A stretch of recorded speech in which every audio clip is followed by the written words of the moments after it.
Hello guys, welcome back to my YouTube channel. इस react में हम बात करने वाले हैं भारत के बारे में। 40 साल पहले भारत कैसा था, इस वीडियो में हम जानेंगे। पूरा वीडियो देखें, अच्छा लगे चैनल को सब्सक्राइब करें। चलो वीडियो स्टार्ट करते हैं।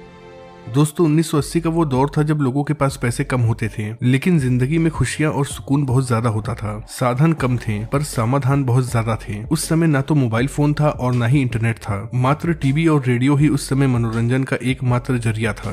तो दोस्तों आज की इस वीडियो में हम आपको 1980 के दौर में लेकर चलते हैं। इस समय में जाने के बाद आप भी इस समय को याद करेंगे और कहेंगे कि क्या दिन थे वो। दोस्तों आजकल के सैलून तो कुछ ऐसे दिखते हैं, लेकिन 1980 के सैलून ऐसे थे जिनमें ना तो पंखा लगा हुआ करता था और ना ही उनके पास इतनी सारी क्रीम्स होती थी। दोस्तों लाइफ बॉय साबुन तो आज भी दुकानों में देखने को मिल जाती है, लेकिन जो लाइफ बॉय साबुन हम बचपन में इस्तेमाल करते थे अब उसकी खुशबू सूंघने को नहीं मिलती है। उस समय लोगों के पास पैसे इतने कम हुआ करते थे कि वो अपने बच्चों को ढंग की गाड़ियां भी नहीं दे सकते थे, इसीलिए तो हम इस तरह की गाड़ियां बनाते थे। इसे बनाने के लिए महज कुछ लकड़ियों का और खराब हो चुकी चप्पलों का इस्तेमाल किया जाता था। दोस्तों ये है हम बच्चों के लिए दिवाली का सबसे बड़ा हथियार। ये हथियार आजकल के दिवालियों में देखने को नहीं मिलती है, लेकिन हमारे समय में बहुत ज्यादा चलती थी। इसे खरीदने के लिए हम अपने घर वालों से बहुत ज्यादा जिद करते थे। हो सकता है कि आजकल के कई सारे बच्चों ने इस तरह का टूथ पाउडर देखा ही ना हो, क्योंकि आजकल तो टूथपेस्ट चलता है, लेकिन 1980 के दौर में ज्यादातर लोग टूथ पाउडर का इस्तेमाल करते थे। उस समय डाबर लाल दंत मंजन तो हर घर में देखने को मिल जाता था। इसका रंग लाल होता था और जैसे ही हम लोग इसका इस्तेमाल करते थे तो हमारे ब्रश और हमारी उंगलियां दोनों ही लाल हो जाया करती थी।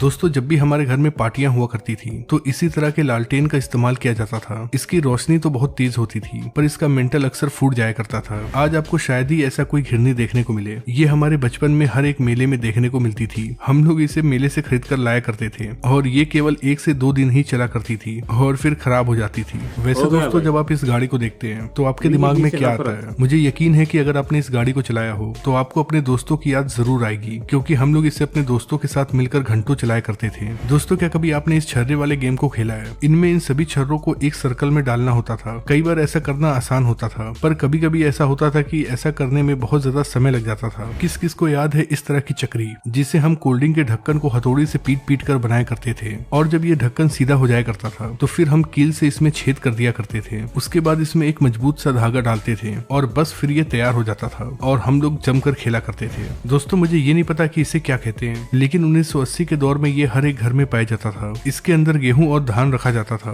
दोस्तों उस समय मोबाइल फोन नहीं था, इसलिए हमारे गाँव और मोहल्ले का नजारा कुछ ऐसा हुआ करता था। आजकल की लड़कियों को सीरियल और व्लॉग देखने से ही फुर्सत नहीं है, लेकिन उस समय की लड़कियों का टाइम पास करने का ये जबरदस्त तरीका था। दोस्तों 1980 के इस आइसक्रीम के आगे तो आजकल के महंगे महंगे आइसक्रीम भी फेल हैं। क्या आपने भी खाया है इस तरह का आइसक्रीम? कमेंट बॉक्स में लिखकर जरूर बताइएगा। दोस्तों उस समय दुकानों पर इस तरह की चूरन की गोलियां जरूर मिलती थी। जैसे ही इन गोलियों को हम खाते थे तो हमारा मुंह लाल हो जाया करता था। दोस्तों आजकल तो ऐसे पैसे चलते हैं, लेकिन 1980 के दौर में पैसे कुछ ऐसे थे। हो सकता है कि हम में से बहुत सारे लोग ऐसे हों जिन्होंने इन पैसों को देखा भी हो, पर बहुत कम ही लोग ऐसे होंगे जिनके समय में ये पैसा चलता होगा। अगर आप 1990 और 1980 के किड हैं तो आपने इस तरह की टॉफी जरूर खाई होगी, क्योंकि ये टॉफी बहुत सस्ती आती थी और उस समय लोगों के पास पैसे भी नहीं हुआ करते थे। दोस्तों क्या कभी आपने इस तरह का वाटर गेम खेला है? ये वाटर गेम अक्सर मेले में मिलता था और हम लोग इसे बहुत चाव से खरीदते थे। जो लोग मेरी तरह गाँव से बिलोंग करते हैं उन्हें इसका नाम जरूर पता होगा। जब भी हम खेतों में जाया करते थे तो अक्सर ये हमारे कपड़ों में चिपक जाया करता था। हम लोग इसे अपने कपड़ों से निकालते थे और अपने दोस्तों के बालों में चिपका दिया करते थे। दोस्तों ये कजरोटा है। इसका इस्तेमाल काजल बनाने के लिए किया जाता था। काजल बनाने के लिए इसे आग के ऊपर रखा जाता था और फिर इसके अंदर काजल बन जाता था। इसका इस्तेमाल खास तौर पे हमारी नानी दादी किया करती थी। दोस्तों अगर आप 1980 और 1990 के हैं तो आपने इस तरह के एंटीना को कभी न कभी जरूर हिलाया होगा। जब भी बारिश या फिर आंधी आती थी तो ये एंटीना अपने आप ही घूम जाया करता था और टीवी में सिग्नल नहीं आता था, जिसके बाद हम लोग ऊपर जाते थे और इस एंटीना को घुमाते थे। दोस्तों ये हमारे समय का बहुत कीमती चीज है, क्योंकि इसके अंदर बहुत सारी चीजें हैं। एक तो ये लाइट से चार्ज हुआ करता था। इसके आगे ट्यूबलाइट लगी होती थी